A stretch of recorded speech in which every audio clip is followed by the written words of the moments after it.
You and I are doing our very best to flatten the curve because we understand that overwhelmed hospitals cannot treat critical COVID patients effectively, putting more lives at risk.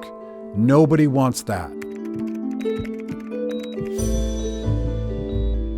But are hospital resources really being used as efficiently as they could be? Are other patients who are facing life-threatening conditions being pushed aside? Who should decide how doctors and hospitals allocate critical health services?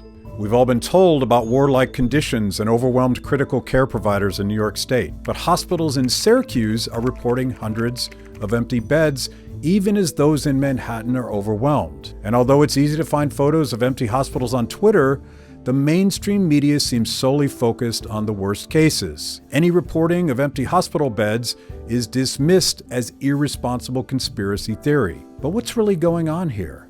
The fact is, both narratives are true at the same time. Some hospitals are overwhelmed, as others sit empty. Why?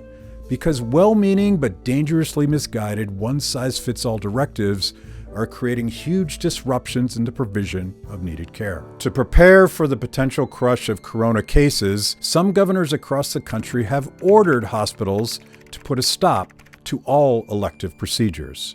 Is that a smart policy? Who decides what medical procedures are elective? Does pushing off so deemed elective procedures put patients at greater risk of becoming critical next week? How would a governor or any politician know such things? In West Virginia, the Charleston Area Medical Center has empty beds and many patients are being forced to forego needed care.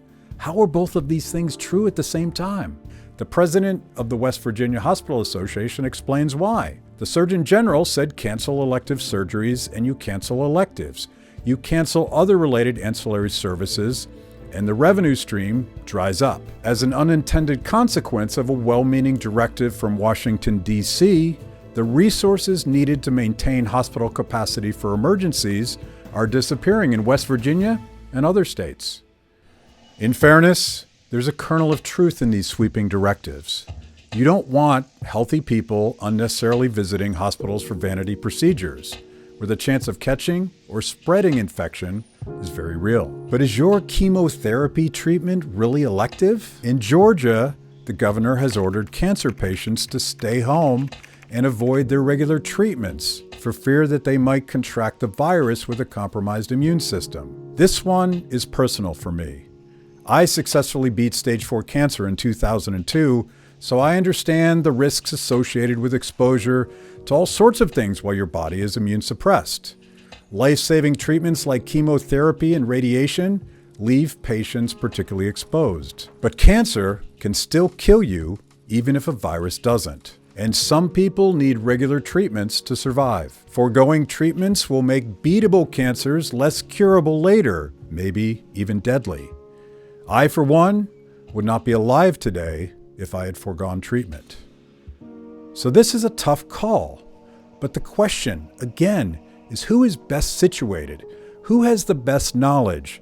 Who can make the safest call for each patient facing specific circumstances and conditions? Our medical system is a complicated ecosystem. It consists of millions of interacting parts, economies, technologies, products and services, and of course, millions of people helping people in need. How can we ensure that the best decisions are made? First, we have to acknowledge that there is no simple cookie-cutter answer and no single silver bullet solution that can be dictated from the top down. These are complex questions requiring individual answers based on the best local knowledge. Patients should be making decisions in consultation with their doctors, nurses, and other healthcare professionals. In these times of extraordinary stress on healthcare services, the system will work best when we allow people with the best information, the freedom and responsibility to make decisions locally, along with the freedom to respond to changing conditions on the ground.